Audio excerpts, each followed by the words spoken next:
pour moi, quand je sers mon mari, et surtout devant sa famille africaine, c'est un geste d'amour. Pour moi et pour lui, quand devant ma famille européenne ou mes amis, il débarrasse la table, ce qu'il ne fait pas d'habitude, c'est un geste d'amour. C'est pas qu'il a peur qu'on lui dise ça ce soir, parce que si on avait dû dire, on l'aurait déjà dit. Quand je repasse ses chemises, c'est un geste d'amour, parce que mon mari va être beau. Quand il descend la poubelle, c'est un geste d'amour. Parce que j'aurais moins mal au dos, je le fais pour la femme. Et en plus, il n'y a rien qui est fixé. Il est chez nous. C'est pas, il n'y a pas de règles établies. Il n'y a pas de règles. Moi, je suis. Et ça, c'est aussi très personnel. Parce que je sais que c'est pas très pratique. Et ça peut être pratique d'avoir des règles, des structures. Toi, tu fais ça, moi, je fais ça. Ça, c'est bien. Il se trouve que moi, mon fonctionnement ne marche pas avec ça. Celui de mon mari non plus, d'ailleurs. Donc, c'est comme ça. C'est comme ça. Et peut-être que je vais faire 10 fois plus pendant une période. Et je me dirais, c'est pas grave. Et puis après, c'est lui qui va me nédosser. Et puis je me dirais, mais qu'est-ce que je me fous d'avoir fait le ménage. Voilà. Et peut-être la fois d'après, c'est lui qui va faire la vaisselle tous les 3 jours, ce qu'il ne fait jamais, puis qu'il a juré qu'il ne ferait jamais. Mais il va le faire parce que je sais pas quoi. Voilà.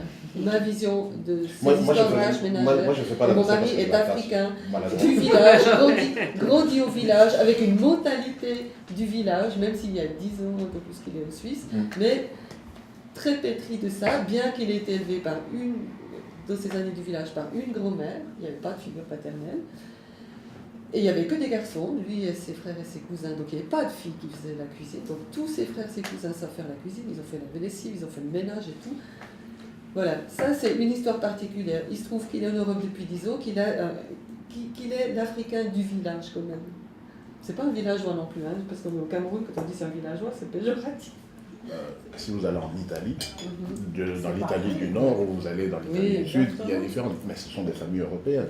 Et dans des familles européennes où le père et la mère sont européens, vous allez dans le sud de l'Italie, c'est la femme est à la cuisine, c'est la maman, etc.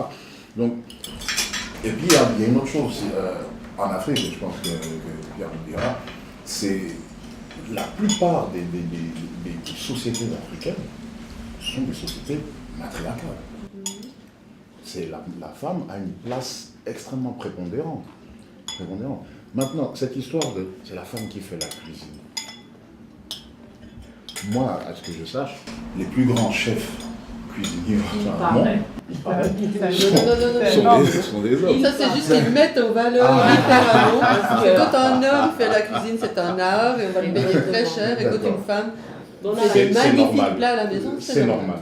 C'est normal. Donc, j'ai vécu avec une femme européenne et je faisais la cuisine ou le ménage.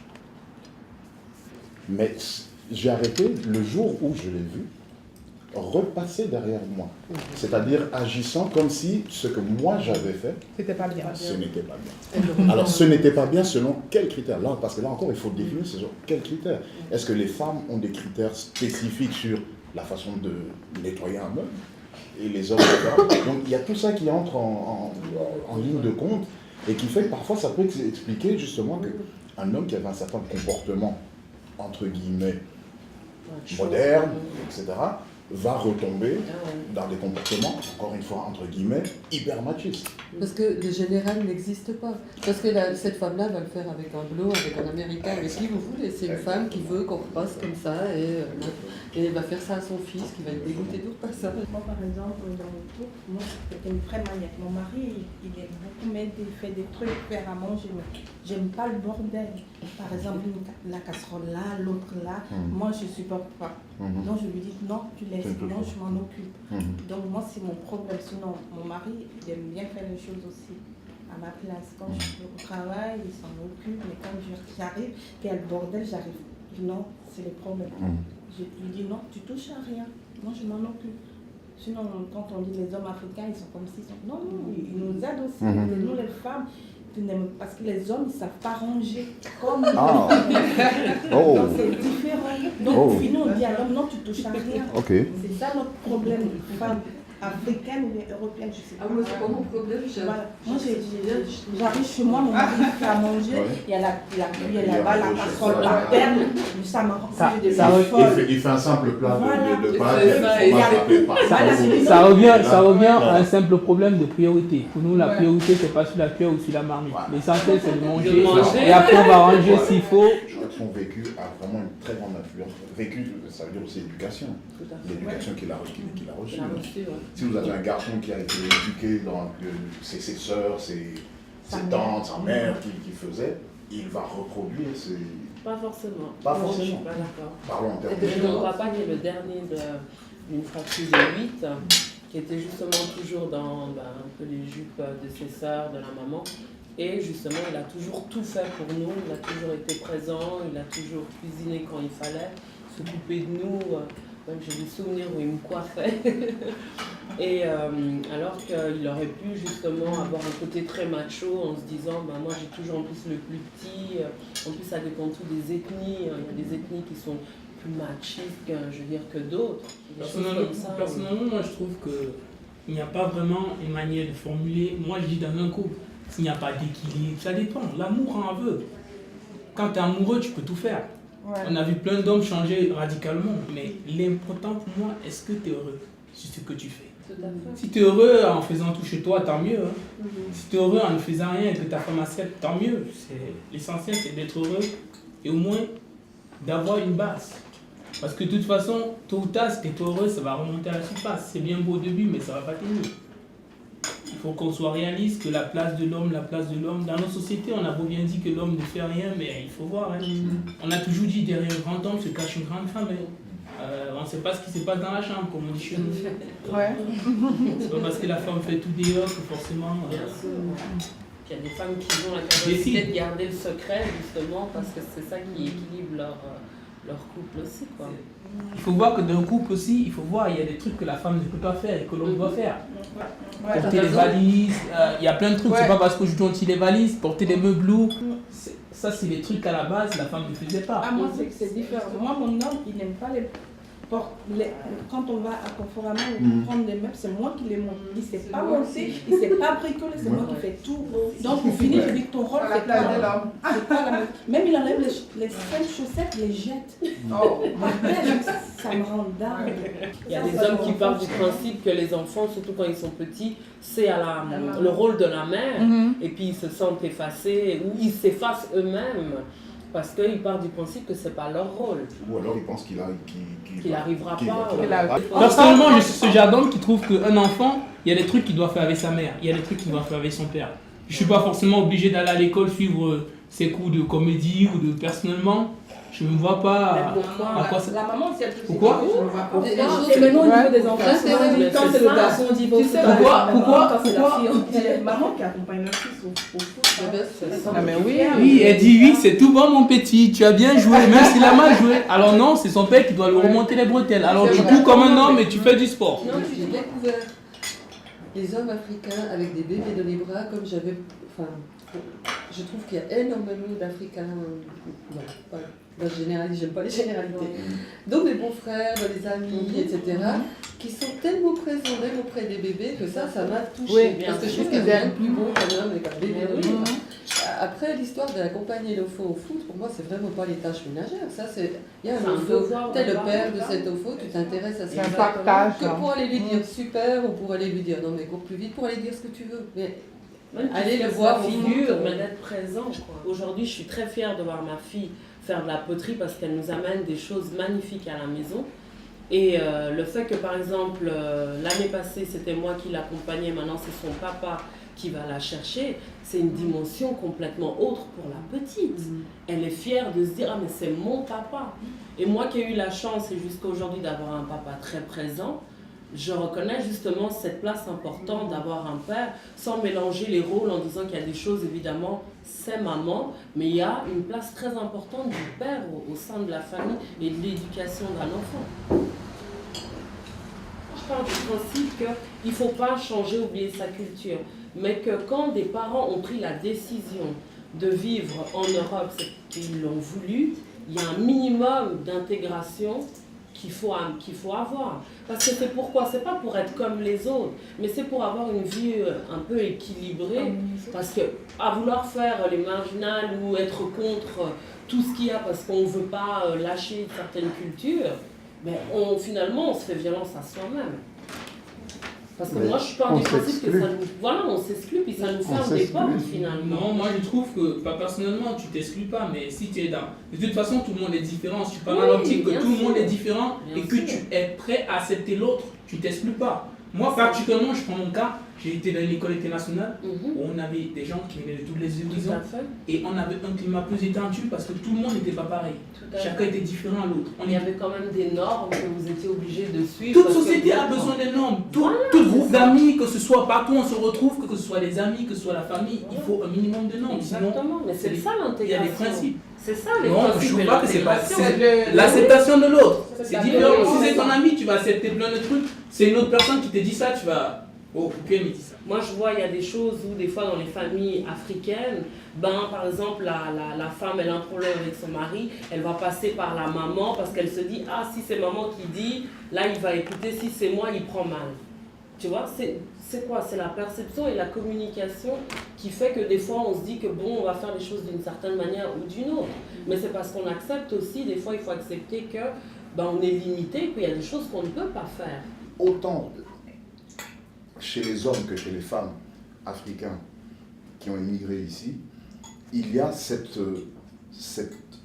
sensation, cette impression que si on avoue sa faiblesse, si on montre sa faiblesse, on sera dénigré, on sera rejeté, on sera faux. Et donc il y a cette honte qui fait que certaines personnes se retrouvent enferment dans leur cocon. Et plus ils s'enferment, et plus les problèmes s'accumulent et grossissent.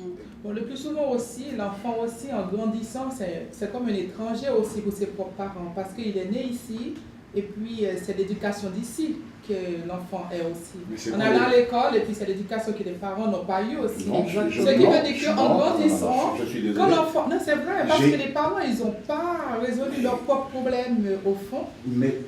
Et puis l'enfant en grandissant, il est perdu aussi. Qu'il soit un enfant d'occidentaux ou un enfant d'Africains, si vous lui donnez cette culture, mais alors là je parle à 100%, c'est pas qu'à un moment vous lâchez, comme beaucoup lâchent aujourd'hui, ils disent oh, je comprends plus ces enfants. Non, et c'est dès le plus jeune âge. C'est dès le plus jeune âge. Le plus souvent c'est je crois pas. Moi personnellement je crois pas parce que il y a deux contextes différents. Ici déjà, on parle, ici dans cette société en Europe, à l'occidental, on parle de la présence du père auprès des enfants. En Afrique, on ne parle pas de ça du tout. Parce que l'enfant, il est encadré par ses amis, il rentre à la maison, il mange. Par la famille. Par la famille. Mais un enfant, il joue, il n'a pas besoin de son père, il joue, il sait le de son père. L'enfant, c'est la foi de tout le monde. Ici, c'est pas la même chose. En Afrique, c'est vrai qu'en Afrique, on dit qu'il faut tout. Alors qu'ici, c'est différent. On dit, le père doit être là-dedans où tu fais une bêtise, il y a le tonton qui vient. Ici, il y a tellement tout le monde qui est pris, c'est déjà... Oui, leur travail. Le travail, tu ne vas pas dire que c'est pour voir ton oncle, s'il n'habite pas à côté, tu dois attendre des mois et des mois. L'enfant ici, il fait des trucs avec ses parents. Nous, on a une culture qui vient de la rue, on est du social, on apprend... Non, quand je dis dans le sens que c'est pas qu'à la maison, c'est pas qu'à la maison. Tu fais comment? Quand il n'y a pas de rue, par exemple, dans les villages, il n'y a pas de rue. Mais dans les villages, il y a les champs. Dans les villages, en plus, il y a les champs. Les enfants, ils jouent, il y a la rue. À la rue, c'est... Ce sont les cours. Je ne suis pas d'accord avec cette histoire de dire qu'en Afrique, le père... Non, je dis pas présent dans le sens que l'enfant n'a pas forcément besoin de lui. On peut dire, dans la famille africaine, s'il n'y a pas un père, effectivement, l'enfant, il va pas... Mais c'est la même chose ici. Oui. Non, ici, quand il n'y a pas un enfant, dès que l'enfant il a un petit souci, il faut qu'il voit à l'école, déjà dans le bas âge, on le dit que il faut qu'il voit un psy, tandis que chez nous, il y a des enfants qui ne connaissent même pas leur père, mais ils grandissent et puis ils font leurs études, ils deviennent, je ne sais pas... Ici aussi. L'enfant, il ne doit pas pleurer s'il n'y a pas un papa. Mais non. Si. S'il pleure, il faut voir tout de suite un psy. C'est l'absence du père. Un enfant qui fait une crise dans le magasin parce qu'on ne peut pas lui acheter, tout le monde... Mais moi, quand je suis arrivé, quand j'étais bébé, tu ne pouvais pas le faire. Moi, je pouvais, mais les autres enfants ne le faisaient pas non plus. Qu'ils soient blancs ou pas, ils ne le faisaient pas. Parce qu'il y a trop de choses. Non, c'est pas question de... Je pense que c'est l'évolution de la mentalité, les choses évoluent aussi. Il y a une évolution, tout en évolue. Oui, mais l'évolution, elle est d'un côté, mais d'un autre côté, elle est lâchée aussi. Elle est lâchée. Par exemple, il y a 30, 40 ans, est-ce que vous savez comment étaient élevés les enfants en Angleterre? Moi je dis toujours c'est la personnalité de chaque personne. Oui. Est-ce que tu es heureux, tu aimes ta femme, tu fais la cuisine. Si tu aimes faire la cuisine, tu fais la cuisine. Dans n'importe quelle culture africaine dans le passé, comme elle dit ici, quand l'homme faisait et que la femme, la belle-mère arrivait, ça posait problème. Il y a 40 ans, 50 ans, ça posait problème. On ne va pas faire semblant à dire qu'avant, oui, c'était accepté. Que ça se faisait, je veux bien en catimini ou au sein de la famille du couple parce qu'ils sont chez eux, mais il y a toujours ce côté, c'est comme quand un homme il est en bonne santé, on va dire ah ben c'est sa femme qui s'occupe bien de lui. Ça je veux dire, dans la culture africaine ça a toujours été comme ça. Si l'homme a perdu du poids, on va tout de suite dire quoi? Ah mais qu'est-ce qui se passe? Tu prépares pas? Ça c'est des choses que culturellement parlant ça va pas changer, c'est des idées qui sont toujours là. Bien sûr, la femme, l'homme il lave les culottes de sa femme en Afrique, oh elle a envoûté. C'est pour ça, il lave ses culottes, il fait à manger. La belle-mère, elle ne supporte pas. Moi, en tant qu'Africain, prêt à laver les sous-vêtements de sa femme. Bien sûr que je le ferai. Ah mais c'est bien. Bien sûr que je le ferai. Ça, sincèrement. Dans un pays, Sincèrement. Ça, c'est des comportements déviants. Vous arrivez dans les trucs de porno. Ça, pour moi, vous êtes... Non, l'homme, c'est un ensemble. La femme, c'est un ensemble. Et quand vous arrivez dans des trucs, on arrive dans les strings. C'est quoi cette histoire Je m'excuse beaucoup. Non, mais sérieusement. Mais bien sûr. Non, mais ça veut dire que... Non, c'est encore une fois, sincèrement, vous les Africains, ne tombez pas aussi bas. Non, pas ce que je vais dire. Allez laver, machin, ou ne pas laver, tant de trucs. Non, l'homme n'a pas été élevé. Nous sommes ici. Nous sommes ici pour essayer de dire l'essentiel. L'essentiel, c'est la complémentarité au niveau des couples. Moi, je dis l'essentiel, c'est d'être heureux. Si tu es heureux, il y a des couples où la femme elle fait toutes les tâches ménagères, le mec il ne fait rien, les gens sont choqués, mais s'ils sont heureux, pourquoi pas? Oui, mais c'est si, ils sont heureux. Parce qu'il y a aussi des couples où justement l'homme n'a pas envie de faire parce qu'il estime que c'est pas à lui de le faire. Et puis la femme en souffre et doit le faire. Parce que si elle ne le fait pas, ça ne se fait pas. Sincèrement, nous allons nous ridiculiser avec un truc comme ça. Quand on est... Non, sérieusement, on nous a invités ici pour être... non, s'il vous plaît. Non. Ça, vous devez... S'il vous plaît. Il ne faut pas filmer ça. Moi, je ne crois pas parce que c'est un débat qui est en train de tourner en ce moment. Non, je m'excuse. C'est un débat qui est en train de tourner en ce moment. Pour moi, c'est aussi le débat. C'est de fausser le débat, alors qu'on a des problèmes importants à discuter. On a des problèmes d'éducation des enfants. Tu vois, de leur montrer qui nous sommes. D'où nous venons, tout un tas de trucs, tout ça. Hein? Non, sérieusement. Et puis non, moi... C'est une bonne question, pourquoi pas? Ça fait partie de la situation de la vie courante. Ça fait partie du sujet. Ça fait partie de la vie d'aujourd'hui. Comment vous allez donner l'éducation? Attendez. Comment vous allez donner l'éducation? Comment vous allez dire, je vais donner une éducation à mon fils pour que plus tard il devienne homme, prenne femme, et sa descendance. Comment vous allez lui donner cette éducation si, de par vous-même en disant certains sujets sont trop bas et tout. Ubuntu, c'est d'être complet. Ça vous cache que ce soit la cuisine, s'occuper des enfants. Il se lève le matin, comme il dit, il doit aller au boulot et toi, il fait le biberon et tout. L'enfant pleure. Parce qu'il manquait 2 millilitres. Va chez maman. Non, justement, il ne va pas dire va chez maman. Il va dire je ne comprends pas. Je suis allé au boulot, etc. Il va voir la maman. Et la maman, quand elle va prendre l'enfant, elle va voir qu'il manquait 2 millilitres ou je ne sais pas, c'était trop chaud, il n'y a pas assez et tout. Elle va se dire voilà, Je sais pas, tout de suite. Mais non, moi, il y en a des fois qui viennent et puis il a fait la volonté de venir acheter, mais il s'avère que, je sais pas, par manque de négligence ou quoi, il n'a pas acheté le bon produit. Tout de suite, ça va être le côté où, comme d'habitude, et heureusement, c'est pour manger. Et heureusement qu'il y a le téléphone portable, parce qu'il y en a beaucoup dans le magasin, je les ai vus, ils arrivent, je dois acheter, on lui dit, tu veux ça? Attends, j'appelle. J'appelle pour être sûr. Est-ce que tu voulais que c'était ça? Ou Tantine, tiens, c'est ma femme. Je pense que c'est pas qu'une affaire c'est une affaire de réelle ou supposée expertise.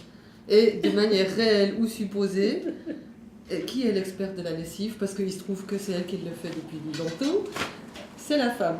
Donc si l'homme arrive et le fait une fois, dans l'inverse, si la femme arrive et une fois monte la commode Ikea alors que tu as l'habitude de la monter, est-ce que tu vas pas les regarder si vraiment elle a fait tout dans l'ordre? Oui. C'est une affaire d'expertise pour moi, c'est pas une affaire de couple. Bon, et puis après, bien sûr que c'est des choses qui arrivent. Les anecdotes dont tu parles, moi je trouve ça dommage parce que comme on l'a dit dans un couple, je n'ai pas dit que c'était bien ou pas. Oui. Mais moi je vais plus loin, je trouve ça dommage parce que dans un couple, pour moi si ces affaires-là prennent tellement de place, c'est qu'il y a autre chose qui ne va pas derrière. Ou alors c'est vraiment dommage parce qu'on a autre chose à s'apporter dans le couple. Spécifique. On veut la complémentarité. Voilà. Et dans une société actuelle, que tu sois en Afrique, tu dois t'adapter. Et t'adapter, ça veut dire quoi? C'est de voir, dans les circonstances dans lesquelles vous vous trouvez, comment vous pouvez créer un équilibre qui vous fait marcher ici. Exactement. C'est tout. Mais même dans les temps, tout. Et puis, moi je ne veux pas que toi tu penses comme l'autre. Non. Se compléter. Non. Il faut tout simplement se compléter. Permettez. Voilà, ça encore un comportement hyper machiste. C'est l'homme qui sert la femme. Il paraît qu'à l'époque on appelait ça la galanterie. C'est la galanterie que j'adore aussi. Je suis très à l'ancienne. Alors on va parler de la galanterie. Est-ce que c'est macho? Un homme doit servir une femme. Et pourquoi doit? Bon, je ne sais pas. Quand ça vous arrange. Essayez d'évoluer, très honnêtement. Et ça, c'est très très important. Ça peut encourager nos enfants qui naissent ici, pas à s'intégrer, mais de leur donner les valeurs que nous avons innées de chez nous. Ces valeurs là-bas, dans la Suisse, on les besoin. Et voilà, moi c'est comme ça que je vois les choses. Et ça, c'est le plus important. Donnez le fruit de vous-même. Vous avez des fruits en vous qui sont extrêmement importants. Et ces fruits-là, donnez-les. 8 ans d'un couple mixte, c'est pas mal. C'est parce qu'il y a des valeurs fondamentales. Ils sont des valeurs humaines. Et sa mère ou sa grand-mère. C'est des valeurs humaines. Ma mère ou mes grands-tantes ont les mêmes valeurs. Nous avons l'homme est le même. Voilà. Et c'est ça, c'est l'Ubuntu. Ça, c'est ce qu'on appelle. Quand les gens nous comprennent, l'Ubuntu, c'est la capacité. L'Ubuntu, ça vient de Umuntu. C'est l'homme. Ubuntu, c'est la capacité. C'est que l'être humain a en lui que l'animal n'a pas. Et en Afrique, dans nos pays, on dit quoi? On ne dit pas to be or not to be. To be with. Être avec. Il y a le verbe être, kuba, mais kubana. Donc, tu ne peux pas être si tu n'es pas dans la société. Et c'est ça le problème. Et c'est ça l'Ubuntu. Et c'est ça qui est fondamental. Si toi tu amènes ton Ubuntu ici, personne ne va le piétiner. Tu comprends? Question directe. Ouvrir la porte à une femme. Autre chose. On va au restaurant. Qui paye? L'homme. Pourquoi? Parce que c'est comme ça. Maintenant, c'est pas le cas. C'est ça la place de l'homme. Non, mais je veux dire, en règle générale, c'est rentré dans les normes ou. Les normes. Je veux dire, c'est une culture. C'est une culture. Ça, depuis, il faut relativiser. Bon, c'est relatif. Bon, c'est pas forcément, parce que moi, je paye aussi le restaurant. C'est relatif, on peut pas dire. Non, c'est pas une obligation. C'est pas une obligation. Du principe en tout cas moi je parle de ce que je connais chez les jeunes ou les gens que je connais, qu'une jeune fille, une jeune femme quand elle sort avec un homme, ben c'est lui qui va faire le nécessaire. Après c'est pas une obligation. Je pense que dans la phase de séduction certainement, après s'il y a un couple, non. Ah oui non, après le couple ça c'est autre chose. Dans la phase de séduction, on vous apprend ça aussi à l'école dans le savoir-vivre. Mais pourquoi dans la phase de séduction? Alors, pourquoi on doit faire la différence entre phase de séduction et donc alors ça implique pour tout le reste. Dans la phase de séduction, je suis en train de séduire. Elle m'invite chez elle, je vais cuisiner, je l'invite chez elle, comme dans le film Hitch, la grande cuisine. Je sors le grand jeu, la grande cuisine et tout. Et puis quand on est marié, c'est autre chose. Là, il y en a une question d'habitude. Ah, mais pourquoi? Parce que c'est autre chose, parce que là, pour capter une femme, quand tu fais la séduction, tu dois montrer à la femme que tu es le chef de la famille. Une femme veut être, moi personnellement, je suis comme ça. Un homme doit me montrer qu'il doit être le repère de la famille. S'il n'y a pas ça, moi je ne sors pas avec. Mais une fois que vous êtes marié, il ne le fait plus là, il est parce plus que chef. moi, je veux savoir que je peux compter sur cette personne. Si j'ai des enfants, il doit m'amener ça. C'est juste l'aspect financier alors qui marquera cette différence. Non, pas du tout. Même si on est aussi indépendant, on peut les deux aussi travailler, mais l'homme, il doit apporter ça. Pour moi, personnellement, c'est primordial. Le côté financier, je dis. Non, sa présence. Être un homme, parce que moi, j'ai eu un père qui a été présent. Moi, je veux aussi un homme, aussi à la maison avec moi, qui doit être aussi présent pour moi, et puis qui doit être, comment on pourrait dire ça, le poteau, comme un poteau électrique. Donc, dans la phase d'approche, il doit montrer ce côté... Il ne doit pas, ça se fait. Mais non, on a dit... naturel en fait. Naturel. C'est pas naturel. Tu parlais de ça, moi j'ai On a été... Voilà, nos familles, on a élevé les hommes dans la famille comme ça. Voilà. C'est-à-dire que l'homme... C'est la nature des choses. C'est la nature des choses, ouais. C'est la nature des choses que ils ont été traumatisés, ils n'ont pas eu beaucoup de câlins, on les a élevés comme ça. Posons un cas spécifique qu'on connaît, je pense, dans la grande majorité ici, en Occident, plutôt en Afrique. L'homme travaille. Travail dur, bâtiment. Okay? Travail physique très dur. Part très tôt le matin, revient vers 5 heures l'après-midi, très fatigué. Physiquement, très fatigué. Okay? Admettons que la femme ne travaille pas. J'ai bien dit, admettons que la femme ne travaille pas. Okay? Même si elle est chômage ou c'est quelque chose... C'est pas l'homme de faire du ménage non plus, quand c'est comme ça. Elle a devancé ma question. À ce moment-là, ces fameuses tâches ménagères, comment doivent-elles être réparties? Quelle est la place de l'homme justement dans cette famille? Ou alors... Et l'inverse. L'inverse. Ou alors l'inverse. Madame travaille. L'homme chômage ou quelque chose est là. Quel serait ça va venir demain. Quel serait... Pardon? En Afrique, ça va venir aussi demain.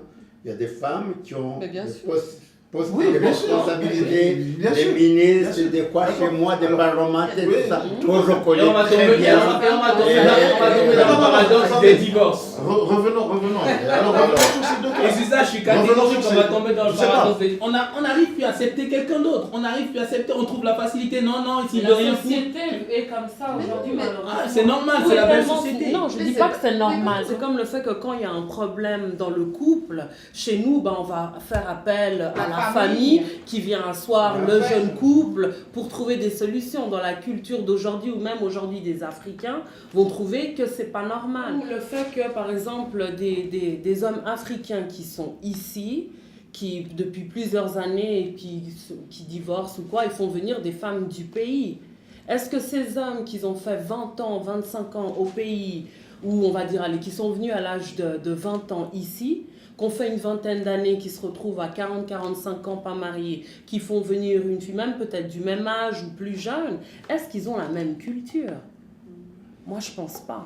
Je pense qu'il y a beaucoup de couples qui pensent justement, ces hommes qui se disent que oui, parce que j'ai grandi au pays, alors je connais la culture, donc je suis capable de faire venir une femme du pays, alors que selon moi, c'est faux. La plupart du temps, moi, ce que j'ai entendu, c'est qu'ils disent toujours, je préfère faire venir une fille beaucoup plus jeune du pays, qu'elle vienne ici. Pourquoi? Parce qu'elle n'a pas la même mentalité que celle, les mêmes, donc qu'elle soit camerounaise, congolaise, donc il va prendre au pays une qui...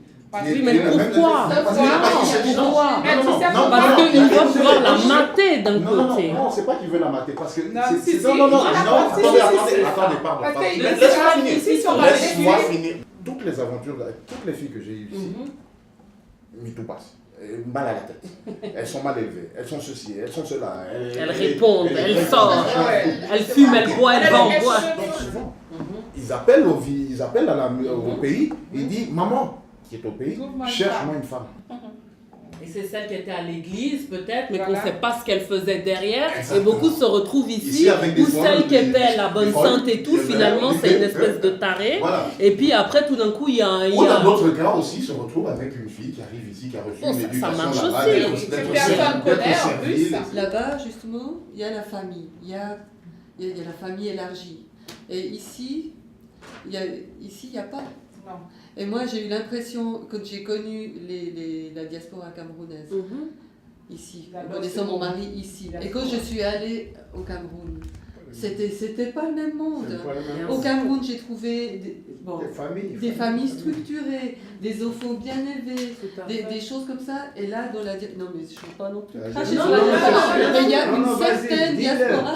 C'est moi qui le dis en plus. Il y a un certain milieu de la diaspora, pas tous, on ne va pas généraliser, mais qui n'a plus grand chose de valeur. Exactement. Parce que pas d'encadrement. Mais je parle pas des choses. Les rencontres que nous avons eues avec l'Occident, ça veut dire quoi? Nous avons eu des rencontres en Occident qui n'étaient pas peut-être claires, pas très bonnes. Mais de ces rencontres là-bas, on doit en sortir le meilleur et rejeter le pire. C'est ça. Et essayer d'évoluer, très honnêtement. Et ça, c'est très très important. Ça peut encourager nos enfants qui naissent ici. Pas à s'intégrer, mais leur donner les valeurs que nous avons innées de chez nous. Ces valeurs là-bas, dont la Suisse aurait besoin. Et voilà, moi c'est comme ça que je vois les choses.